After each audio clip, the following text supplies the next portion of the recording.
Assalamualaikum warahmatullahi wabarakatuh. Saya Rima dari jurusan Keperawatan Pontianak, Poltekkes Kemenkes Pontianak. Pada kali ini saya akan membahas tentang triase. Seperti kita ketahui bersama bahwa triase itu berasal dari bahasa Prancis yang artinya memisah, memilah ataupun memilih. Nah, secara harfiah, triase itu biasanya diartikan sebagai suatu proses pemilihan korban berdasarkan kebutuhan terapi dan sumber daya yang tersedia. Triase ini berlaku untuk pemilihan korban baik itu di rumah sakit ataupun di bencana. Ada dua keadaan yang mempengaruhi dari triase. Yang pertama, ada multiple casualty dan yang kedua ada mass casualty. Nah, beda di antara keduanya ini dimana kalau multiple casualty itu jumlah penderita dan beratnya luka tidak melampaui kemampuan dari petugas dan peralatan yang tersedia. Sedangkan untuk yang kedua mass casualty dimana jumlah penderita dan beratnya luka itu melampaui kemampuan dari petugas dan peralatan yang tersedia. Pada situasi musibah massal atau mass casualty incident, kita membutuhkan metode triase yang cepat dan efektif. Triase sebagai pintu masuk pertama perawatan pasien sangat memegang peranan penting dalam pengaturan kedaruratan pasien melalui pengelompokan dan memprioritaskan pasien secara efektif dengan melakukan pengamatan respon medis pasien pada saat itu. Perawat di instalasi gawat darurat harus memiliki pengetahuan tentang triase, sehingga pasien dapat ditangani dengan cepat dan tepat sesuai dengan tingkat kegawat daruratan yang dimiliki pasien setelah dilakukan penilaian.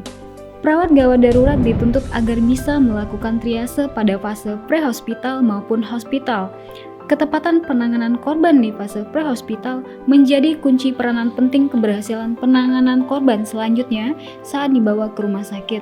Begitu sebaliknya, jika terjadi kesalahan dalam memberikan pertolongan, maka akan dapat berakibat fatal bagi korban. Jadi tujuan dari triase adalah untuk mengidentifikasi pasien yang membutuhkan tindakan resusitasi segera.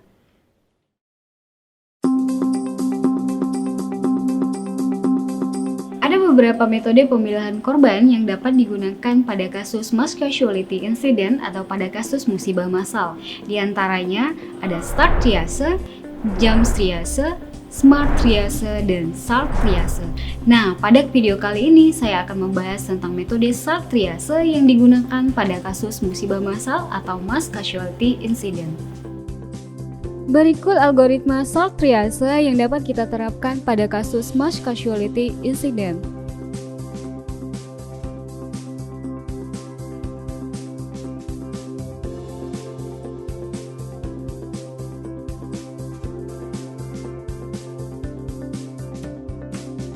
SALT triase singkatan dari SORT, Assess, Life Saving Interventions, Treatment atau Transport.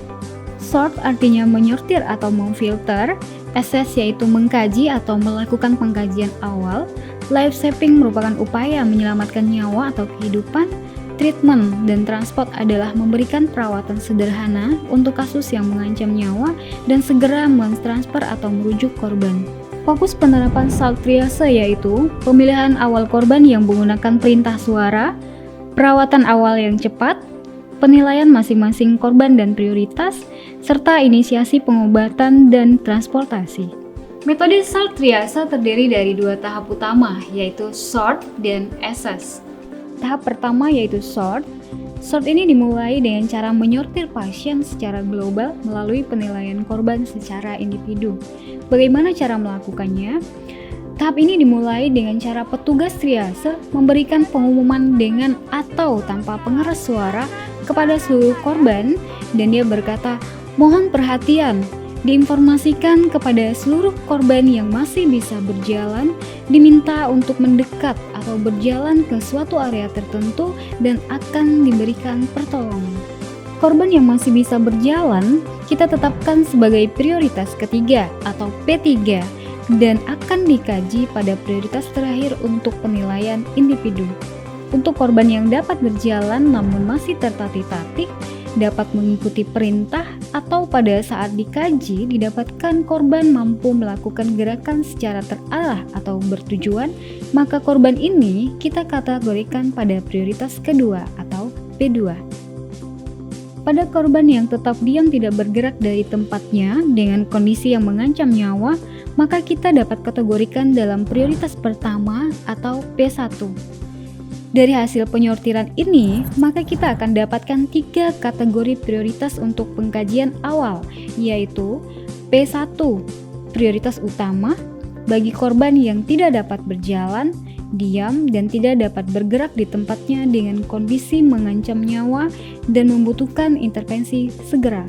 Untuk P2, prioritas kedua, bagi korban yang mampu mengikuti perintah sederhana dan gerakan secara terarah.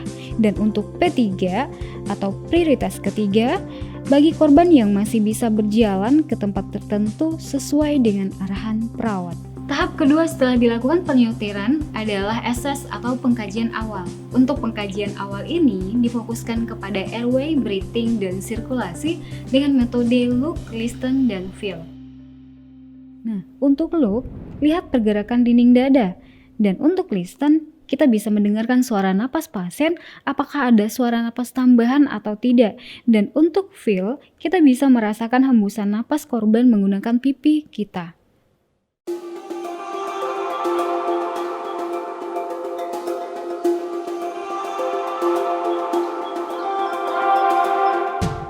Setelah melakukan pengkajian awal pada tahap kedua, maka lakukan life saving sesuai dengan temuan kasus yang mengancam nyawa. Contohnya, jika pasien tidak bernapas, maka buka jalan napas. Jika pernapasan pasien tidak adekuat, maka berikan ventilasi. Jika ada perdarahan hebat, maka kontrol pendarahan. Dan lakukan dekompresi dada pasien jika kita menemukan pasien dengan tension pneumotoraks. Intervensi life saving yang ini harus diselesaikan sebelum menetapkan kategori triase dan hanya boleh dilakukan dalam praktek lingkup responder dan jika peralatan sudah tersedia. Setelah intervensi life saving dilakukan, maka langkah selanjutnya adalah pemberian label warna pada korban. Ada 5 warna yang diterapkan pada metode SALT triase: putih meninggal, merah segera, kuning tertunda, hijau minimal, dan yang terakhir adalah warna hitam yang artinya tidak prioritas atau expected.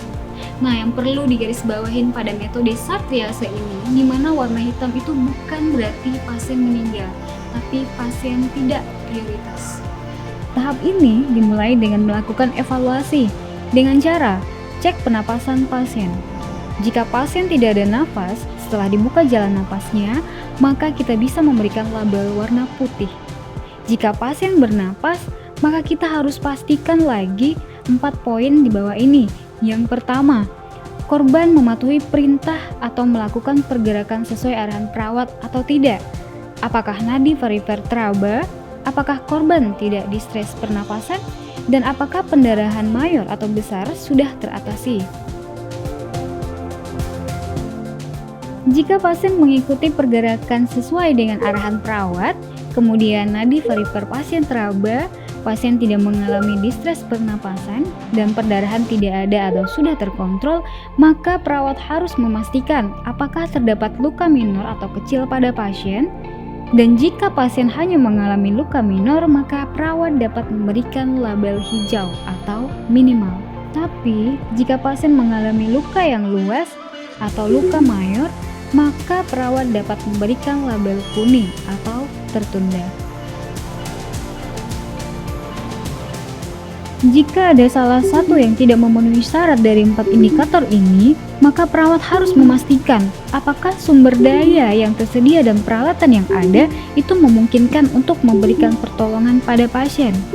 Jika iya, maka korban bisa diberi dengan label merah, dan jika tidak, maka pasien dapat diberi label hitam atau tidak prioritas. Setelah pemberian label warna triase, maka selanjutnya perawat dapat mengidentifikasi dan segera mempertimbangkan untuk merujuk pasien yang memerlukan tindakan perawatan lebih lanjut. Demikian video pembelajaran SALT triase dari kami. Semoga video ini dapat bermanfaat bagi teman-teman sejawat. Sekian dan terima kasih.